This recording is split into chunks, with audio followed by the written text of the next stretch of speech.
Assalamualaikum warahmatullahi wabarakatuh.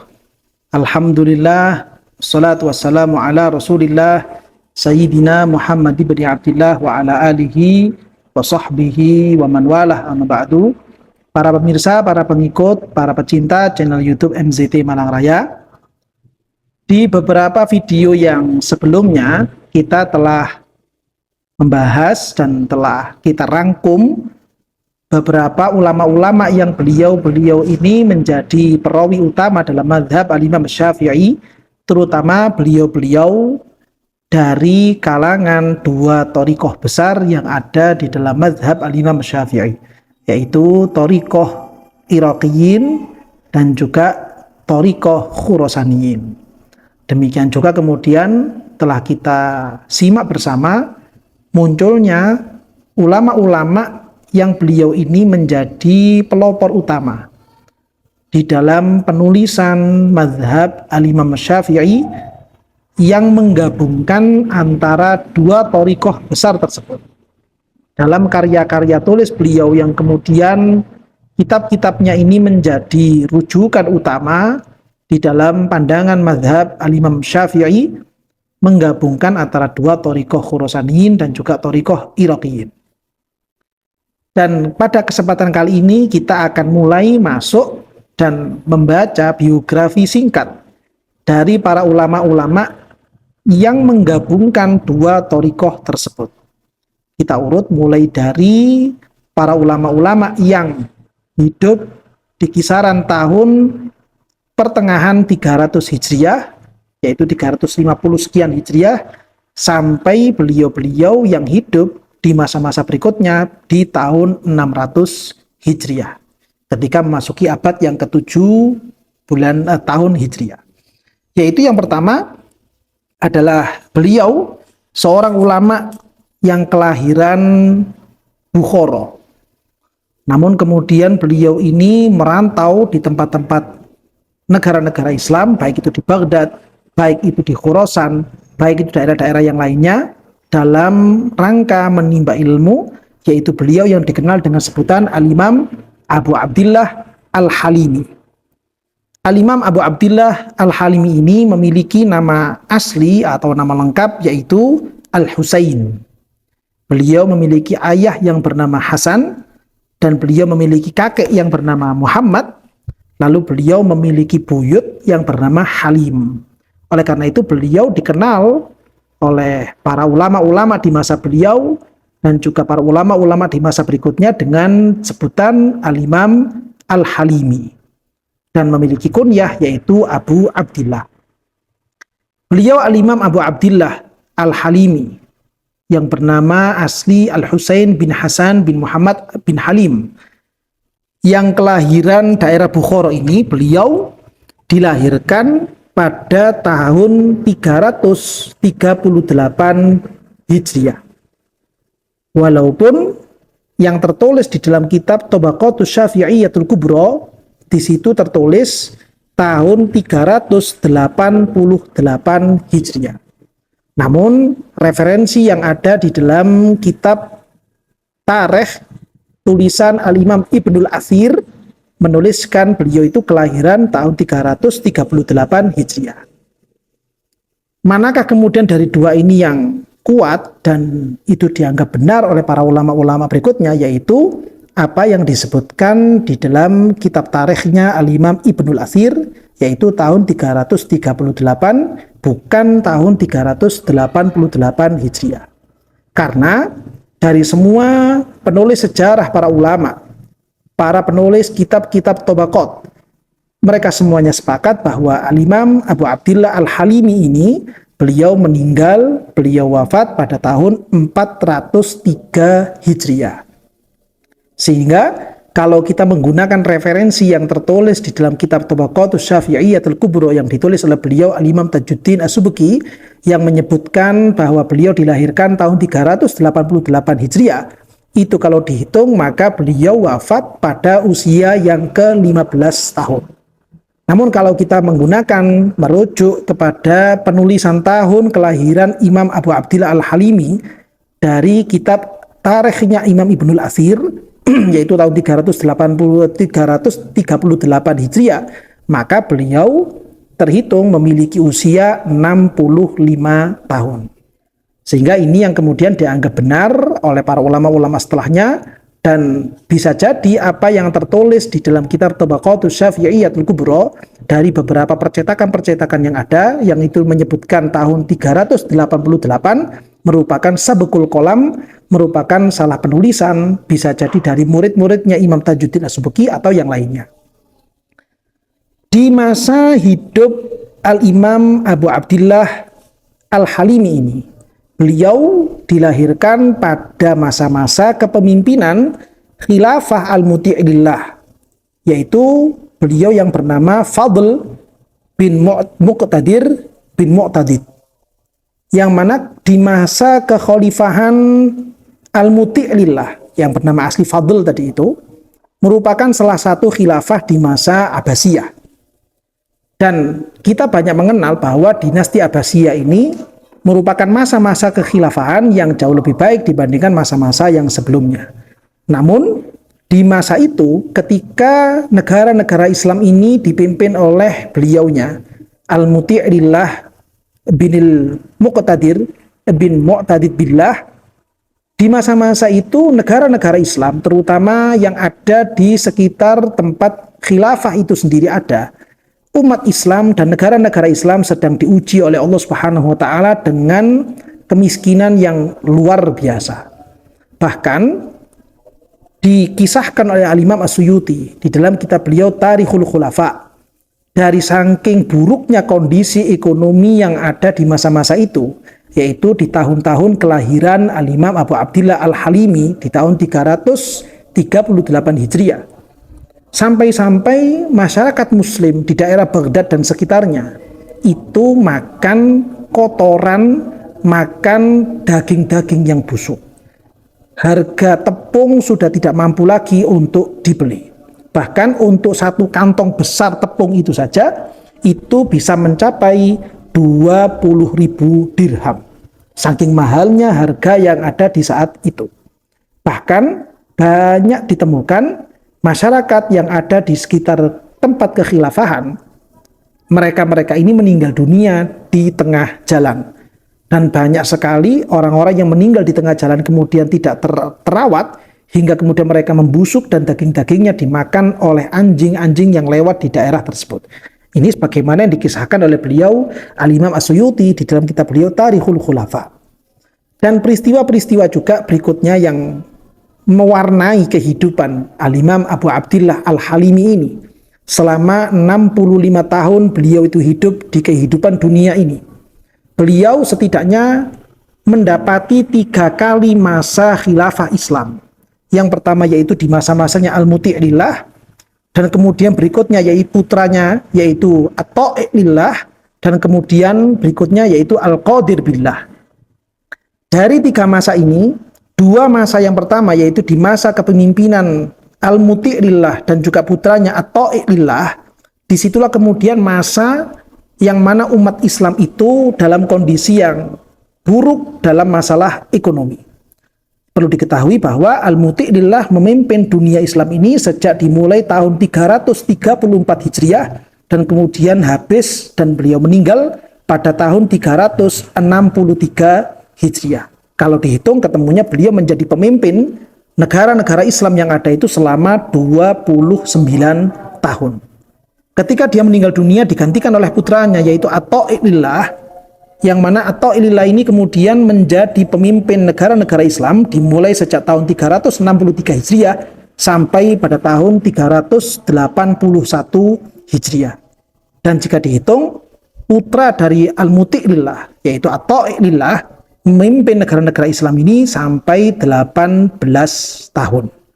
Setelah dia meninggal dunia, lalu muncul kekhilafahan yang ketiga, pemimpin yang ketiga yaitu yang dikenal dengan sebutan Al-Qadir Billah, menjadi pemimpin Islam, menjadi pemimpin negara-negara Islam sejak tahun 381 Hijriah sampai pada tahun 432 Hijriah. Yang mana kalau itu dihitung berarti beliau menjadi pemimpin selama 41 tahun. Di masa itulah di masa Al-Qadir Billah. Yang mana di masa Al-Qadir Billah ini saat Al-Imam Abu Abdillah Al-Halimi ini beranjak pada usia-usia dewasa dan kemudian sudah mumpuni dalam hal keilmuan, di situ kemudian perubahan besar di negara Islam ini terjadi. Karena memang Al-Qadir Billah, beliau itu sebelum dinobatkan menjadi pemimpin negara-negara Islam, beliau ini adalah sosok manusia, sosok pemuda yang menghabiskan waktunya untuk menimba ilmu kepada para ulama-ulama yang ada di daerah Baghdad atau di daerah Khurasan. Al-Qadir Billah menghabiskan waktunya untuk hal-hal keilmuan. Bahkan Al-Imam Ibnu Salah, beliau memasukkan Al-Qadir Billah termasuk salah satu tokoh utama, ulama besar yang memiliki andil di dalam periwayatan mazhab Al-Imam Syafi'i dari beberapa kitab-kitab yang dikarang, kitab-kitab yang ditulis, kitab-kitab yang disusun oleh Al-Qadir Billah itu sendiri. Yang kemudian di hari-hari berikutnya Al-Qadir Billah ini memiliki hubungan erat dengan Al-Imam Abu Abdillah Al-Halimi yang secara biografinya akan kita baca pada video kali ini. Al-Imam Abu Abdillah Al-Imam Abu Abdillah Al-Halimi ini memiliki saudara yang sama-sama lahir di tahun yang sama dengan beliau, yaitu tahun 338 Hijriah. Namun saudara beliau ini tunggal ayah berbeda ibu. Kalau Al-Imam Abu Abdillah Al-Halimi, beliau dilahirkan dari istri ayah beliau, yaitu istrinya Al-Imam Hasan, dari perempuan yang berasal dari Jordan, dari seorang perempuan yang merdeka. Berbeda dengan saudara satunya lagi, yaitu Al-Imam Abul Fadl, Hasan bin Hasan Al-Halimi. Beliau dilahirkan dari seorang perempuan jariyah yang berasal dari Turki. Dari kedua putra ini, yaitu yang pertama Husain bin Hasan Al-Halimi dan juga saudaranya Hasan bin Hasan Al-Halimi, ternyata di hari-hari berikutnya dua-duanya sama-sama menjadi ulama besar, sama-sama menjadi salah satu tokoh perawi mazhab Syafi'i dan juga menjadi tokoh utama dalam ilmu hadis yang kemudian beliau ini dijuluki dengan Al-Muhaddis. Bahkan Al-Imam Abu Abdillah Al-Halimi menjadi seorang Al-Hakim, seorang sosok yang memiliki hafalan riwayat hadis yang sangat banyak sekali hingga kemudian beliau dijuluki dengan Al-Hakim. Ini sekelumit sejarah tentang keluarga beliau, dan ini semuanya bisa terjadi seperti itu karena ayah beliau Al-Imam Hasan bin Halim ini memiliki perhatian yang besar terhadap anak-anaknya dalam masalah keilmuan. Putra-putri beliau diajari dengan ilmu-ilmu agama, diajari dengan ilmu-ilmu syariatnya Rasulullah SAW, dikenalkan dengan ayat-ayat Al-Quran, dikenalkan dengan hadis-hadisnya baginda Rasulullah SAW, sehingga dari lingkungan keluarga yang seperti inilah para putra dan putri beliau ini mendapatkan informasi, mendapatkan pendidikan, mendapatkan tarbiyah, mendapatkan keilmuan tentang Islam yang sangat besar sekali. Dan tentunya ini juga akan memberikan pengaruh kepada kehidupan beliau-beliau di hari berikutnya. Tak ayal kalau kemudian beliau ini menjadi ulama-ulama besar di masa-masa tuanya, menjadi tokoh-tokoh utama di dalam mazhab Imam Syafi'i dan juga di dalam ilmu hadis baginda Rasulullah SAW. Selama 65 tahun Al-Imam Abu Abdillah Al-Halimi ini hidup di kehidupan dunia ini, tercatat ada puluhan ulama-ulama besar yang meninggal dunia, yang beliau itu menyaksikan bagaimana para ulama-ulama ini meninggal. Di antaranya yang tercatat dari beberapa sumber, terutama yang kami ambil dari Tarikhul Khulafa'nya Imam Asyuti, di hari itu, di masa-masa hidupnya Al-Imam Abu Abdillah Al-Halimi ini, di antara tokoh ulama besar yang meninggal adalah Al-Imam Al-Hiraqi, yaitu seorang ulama dari kalangan Hanabilah. Berikutnya juga ada ulama yang bernama Al-Imam Ibnul Qos, yang mana Al-Imam Ibnul Qos ini merupakan salah satu dari ashabul wujuh yang ada di dalam mazhab Al-Imam Asy-Syafi'i. Beliau meninggal dunia pada masa-masa kehidupan Al-Imam Abu Abdillah Al-Halimi. Berikutnya juga yang meninggal dunia di tahun-tahun masa hidupnya Al-Imam Abu Abdillah Al-Halimi adalah beliau Al-Imam Abu Ishaq Al-Marwazi. yang mana telah kita simak bersama di video yang sebelumnya bahwa Al-Imam Abu Ishaq Al-Marwazi ini merupakan Imam Syafi'iyah. Beliau adalah guru dari Al-Imam Ad-Daraqi dan juga guru dari Al-Imam Abu Zaid Al-Marwazi. Yang mana Al-Imam Ad-Daraqi dan juga Al-Imam Abu Zaid Al-Marwazi ini merupakan guru besar dari gurunya Thariqah Khurasaniyin dan juga gurunya Thariqah Iraqiyin. Kita mengenal bahwa ulama yang menjadi guru besar Thariqah Iraqiyin yaitu Al-Imam Abu Hamid Al-Sirayini, beliau ini belajar kepada Al-Imam Ad-Daraqi. Dan untuk Thariqah Iraqiyin yang guru besarnya adalah Imam Qaffal Shaghir, beliau adalah murid dari Al-Imam Abu Zaid Al-Marwazi. Sedangkan keduanya Al-Imam Ad-Daraqi dan juga Imam Abu Zaid Al-Marwazi merupakan santri dari Al-Imam Abu Ishaq Al-Marwazi. Di tahun-tahun di masa kehidupan Abu Abdillah Al-Halimi, beliau Al-Imam Abu Ishaq Al-Marwazi meninggal dunia. Begitu juga di tahun-tahun itu yang meninggal dunia diantaranya adalah Al-Imam Al-Karhi. Kita sering mendengar seorang ulama yang mendapatkan julukan Al-Imam Al-Karhi, yang mana beliau ini adalah Syekhul Hanafiyah, ulama besar dari kalangan madhab Al-Imam Abu Hanifah. Beliau juga meninggal dunia di masa-masa hidup Al-Imam Abu Abdillah Al-Halimi. Dan juga kita mengenal dalam madhab Syafi'i ini sosok ulama yang bernama atau mendapatkan julukan Al-Imam Ad-Dinawari. Al-Imam Ad-Dinawari ini juga beliau meninggal dunia pada masa hidup Al-Imam Abu Abdillah Al-Halimi. Berikutnya juga yang meninggal dunia di masa beliau hidup adalah Al-Imam Ibnul Haddad Syekhus Syafi'iyah dan juga Al-Imam Ibnu Abi Hurairah Kibarus Syafi'iyah. Barangkali di antara panjenengan yang membaca kitab At-Tibyan fi Adab Hamalatil Quran yang ditulis oleh Imam Nawawi, panjenengan pasti tidak akan asing dengan dua nama tersebut, yaitu Al-Imam Ibnul Haddad dan juga beliau Al-Imam Ibnu Abi Hurairah. Al-Imam Ibnul Haddad dan juga Al-Imam Ibnu Abi Hurairah, beliau berdua adalah di antara jajaran ashabul wujuh yang ada di dalam mazhab Al-Imam Asy-Syafi'i, dan beliau berdua meninggal dunia di masa-masa kehidupan Al-Imam Abu Abdillah Al-Halimi. Berikutnya juga yang pernah sezaman dan meninggal dunia di masa hidupnya Al-Imam Abu Abdillah Al-Halimi ini, yaitu beliau Al-Imam Ibnu Hibban, penulis kitab Sahih Ibnu Hibban. Beliau juga meninggal dunia di masa-masa kehidupan Al-Imam Abu Abdillah Al-Halimi. Dan juga ada kita mengenal Al-Imam Al-Hafidh Ibnu Sunni, Al-Hafidh Ibnu Adi, Al-Imam Qaffal Kabir, dan juga Al-Imam Ibrahim Al-Farabi Asy-Syair. Di antara kita kalau kita sering mendengar Imam Farabi, beliau ini meninggal dunia di masa-masa kehidupan Al-Imam Abu Abdillah Al-Halimi. Beliau semuanya ini merupakan tokoh-tokoh yang memiliki pengaruh besar di masa-masa kehidupan Al-Imam Abu Abdillah Al-Halimi. Al-Imam Abu Abdillah Al-Halimi merupakan ahadu a'immatid wa syaikhus syafi'iyyin bima wara'anha. Beliau Al-Imam Abu Abdillah Al-Halimi ini merupakan sosok pembesar, sosok ulama yang punya pengaruh luar biasa di kalangan mazhab Al-Imam Asy-Syafi'i. Dan beliau memiliki pengaruh besar di daerah-daerah, di negara-negara yang ada di Wara'an, negara-negara yang dikenal dengan sebutan Ma Wara'an Nahar, yang mana memang istilah Ma Wara'an Nahar ini merupakan istilah yang populer di ilmu sejarah dunia Islam.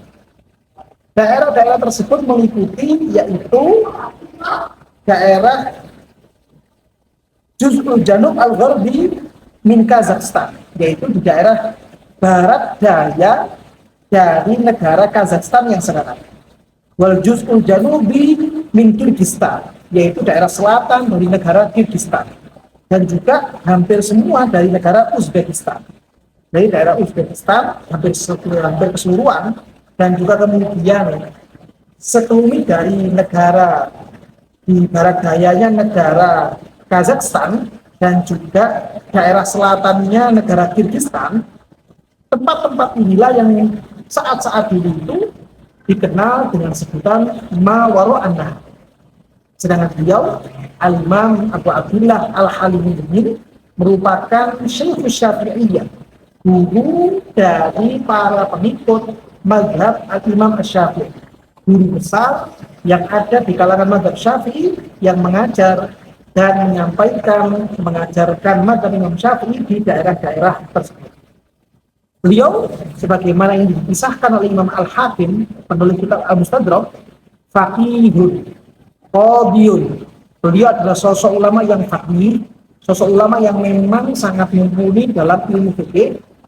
Qadiyun, beliau juga menjadi seorang qadhi di beberapa daerah dari negara-negara Islam. Karena memang waktu itu beliau dianggap sebagai ulama yang istiqomah, ulama yang punya pengaruh besar di negara-negara Islam, lalu kemudian oleh Al-Qadir Billah ditunjuk untuk menjadi qadhi di beberapa daerah yang pernah beliau singgahi, menjadi qadhi dari kalangan mazhab Imam Asy-Syafi'i.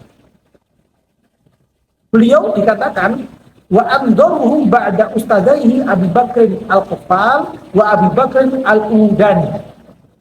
Beliau Al-Imam Abu Abdin Al-Halimi ini dikenal sebagai sosok ulama yang sangat teliti sekali dalam keilmuan fikih, dalam keilmuan usul fikih dibandingkan dengan guru beliau sendiri. Jadi Al-Imam Abu Abdillah Al-Halimi ini memiliki dua guru yang memiliki pengaruh luar biasa kepada beliaunya, yaitu yang pertama pimpinan dari Thariqah Khurasaniyin, yaitu Al-Imam Qaffal, dan juga guru utama beliau yang memiliki pola pemikiran atau corak pemikiran yang khas dengan Thariqah Khurasaniyin, yaitu Al-Imam Abu Bakar Al-Udani.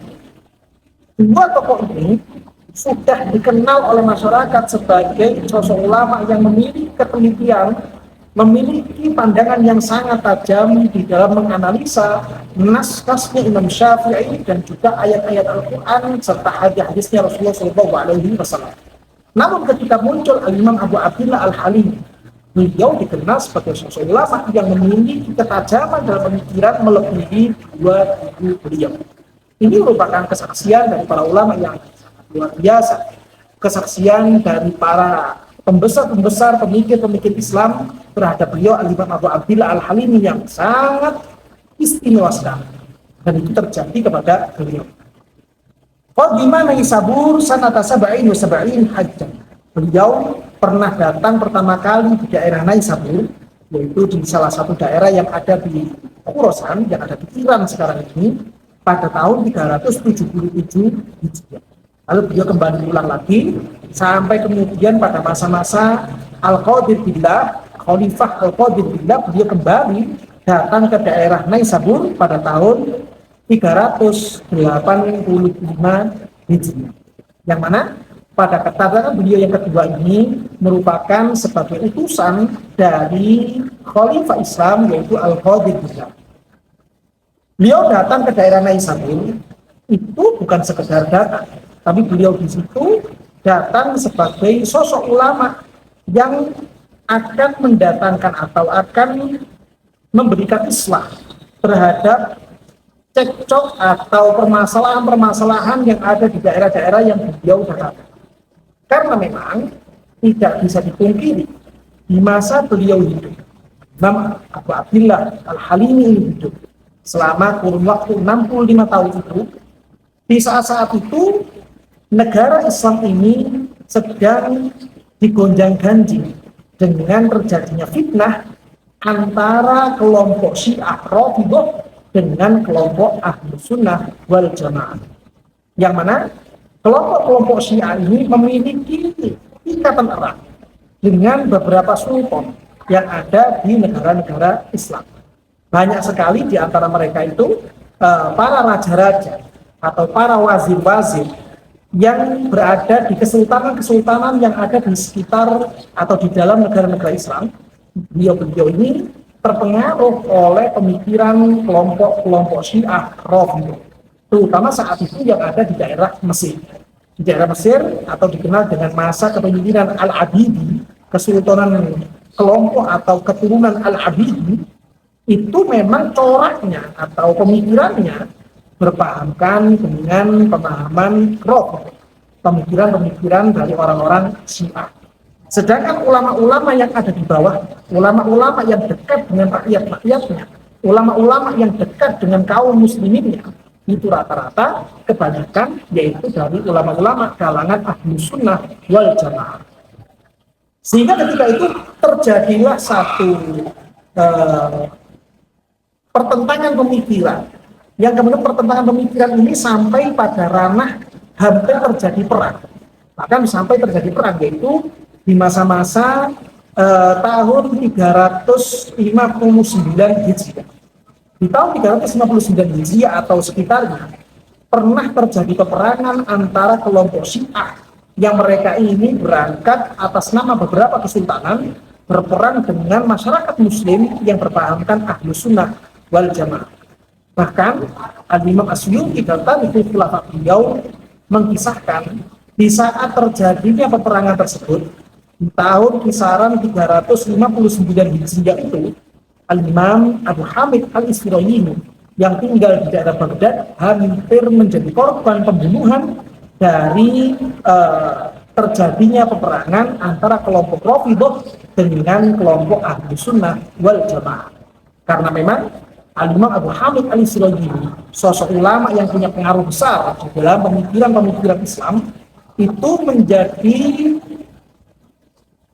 paku utama, menjadi tokoh utama yang akan diserang dan disorot oleh para sultan, oleh para raja yang berpahamkan Rafidhah. Sehingga kemudian waktu itu beliau hampir saja terbunuh. Kalau seandainya saat itu tidak diselamatkan oleh para santri-santri beliau, disembunyikan oleh santri beliau, mungkin saat itu Al-Imam Abu Hamid Al-Isfirayini sudah meninggal dunia karena dibunuh oleh orang-orang Syiah. Bahkan yang Suyuti juga memberikan kisah dalam Tarikh Khilafah beliau, hingga saat itu ada sosok laki-laki yang berasal dari Maroko, dari Maghrib. Ketika dia itu merantau ke daerah Baghdad, lalu kemudian di daerah Baghdad dia itu berani menampakkan pemahaman akidahnya, yaitu dengan lantangnya mengisahkan di depan orang-orang bahwa dia itu cinta dengan Sayyidina Abu Bakar As-Siddiq dan juga cinta kepada Sayyidina Umar bin Khattab. Itu kemudian dipenjara, kemudian disiksa, bahkan beliau itu disiksa dengan cara diikat pada kaki-kaki keledai. Keledainya disuruh lari, sehingga kemudian orang Maroko perantau ini kemudian terseret sampai bermeter-meter, bahkan beratus-ratus meter. Setelah seperti itu, orangnya ini kemudian tidak sadarkan diri, lalu kemudian dipenggal oleh para ajudan-ajudan dari beberapa kesultanan yang ada di daerah tersebut. Sehingga kemudian dari situ Al-Imam As-Suyuti hingga mendoakan rahimahullah, semoga Allah merahmati orang yang telah menjadi korban persekusi seperti ini. Wala rahimah qatilah, dan semoga Allah tidak merahmati orang yang telah membunuhnya. Wa kadza man amara bih, dan begitu juga dengan orang yang telah memerintahkan pembunuhan para perantau yang berani menampakkan bahwa dia adalah berpaham ahlu sunnah wal jamaah. Ini peristiwa yang terjadi saat itu di masa-masa kehidupan Al-Imam Abu Abdillah Al-Halabi. Ketika kita itu merenungkan kondisi masyarakat yang seperti ini, dan kita merenungkan kondisi pemerintahan saat itu yang dialami oleh beliau Al-Imam Abu Abdillah Al-Halabi, dengan kondisi yang sulit, dengan kondisi ekonomi yang semrawut, itu semuanya tidak sampai menurunkan semangat Al-Imam Abu Abdillah Al-Halabi ini untuk senantiasa belajar tentang ilmu-ilmunya Allah, belajar tentang ilmunya Gusti Kanjeng Nabi Muhammad SAW. Beliau dengan kondisi yang serba sulit seperti itu tetap semangat untuk menggali dan mempelajari ilmunya Allah Subhanahu wa taala, menggali ilmu-ilmunya Gusti Kanjeng Nabi Muhammad SAW. Sehingga dari kisah yang seperti ini bisa menjadi panutan untuk kita semua, supaya kita sebagai umat Gusti Kanjeng Nabi Muhammad SAW terus bersemangat, terus memacu diri untuk bisa mendekatkan diri kepada Allah Subhanahu wa taala dengan jalur menimba ilmu Allah dan juga menimba ilmu Gusti Kanjeng Nabi Muhammad SAW. Yang tentunya apa yang kita pelajari itu sebagai cara kita untuk mengamalkan ilmu-ilmu tersebut, sehingga amaliyah kita betul-betul dilandasi dengan ilmu yang bersumber dari Rasulullah Shallallahu Alaihi Wasallam. Beliau Al-Imam Abu Abdillah Al-Halimi ini meninggal dunia di tahun 403 Hijriah, yang mana selama beliau hidup dan hingga pada tahun 403 Hijriah itu beliau telah mendedikasikan usianya, menginfakkan semua pemikiran dan tenaganya hanya untuk menyebarkan dan mempertahankan pemahaman Ahlus Sunnah wal Jamaah, terutama dalam masalah furu'. Beliau bertahan pada pemahaman fikih mazhab Al-Imam Asy-Syafi'i. Hingga kemudian dari kegigihan beliau ini, dari semangat beliau ini, beliau menjadi tokoh utama yang ada di dalam Ashabul Wujuh mazhab Al-Imam Asy-Syafi'i. Dari beberapa karya tulis beliau, diantaranya yang terkenal adalah kitab Al-Minhaj. Beliau menulis kitab Al-Minhaj fi Syu'abil Iman dan juga beberapa kitab-kitab yang lainnya. Dalam karya-karya tulis beliau ini berisikan lengkap tentang penggabungan dua thariqah yang ada di Khurasaniyin ataupun juga thariqah Iraqiyin. Beliau berupaya menggabungkan bagaimana pemikiran Al-Imam Abu Hamid Al-Isfirayini dan juga menggabungkan pemikiran dari Al-Imam Qafalsani, digabungkan menjadi satu dalam satu kitab, yang mana kitab yang muncul dari tangan beliau ini menjadi pelopor pertama kali ulama yang berhasil menggabungkan dua thariqah tersebut, yaitu di tangan beliau Al-Imam Abu Abdillah Al-Halimi. Sehingga dari kisah dan semangat beliau Al-Imam Abu Abdillah Al-Halimi ini, hendaknya kita sebagai umat Islam, kita sebagai pengikut Gusti Kanjeng Nabi Muhammad SAW bisa meniru dan mengikuti jejak langkah beliau dengan memiliki semangat yang tinggi, semangat yang membara, terutama bagaimana caranya kita bisa menggali ilmu-ilmu Allah Subhanahu wa taala dan juga menggali ilmu-ilmu Gusti Kanjeng Nabi Muhammad sallallahu alaihi wasallam. Jangan sampai waktu-waktu kita, usia-usia kita lewat begitu saja, sia-sia tanpa ada faedah yang berguna untuk masa depan kita, terutama untuk kepentingan umat Islam, kepentingan agama Rasulullah Shallallahu Alaihi Wasallam. Mudah-mudahan kita semuanya senantiasa diberikan hidayah oleh Allah Subhanahu Wa Taala, diberikan kekuatan oleh Allah Subhanahu Wa Taala untuk bisa mencontoh, untuk bisa mengikuti jejak langkah kehidupan para ulama-ulama terdahulu. Mudah-mudahan segala langkah kebaikan yang telah kita lakukan betul-betul mendapatkan ridho dari Allah Subhanahu Wa Taala dan juga bisa membanggakan hati baginda besar Rasulullah Sallallahu Alaihi Wasallam. Amin ya rabbal alamin.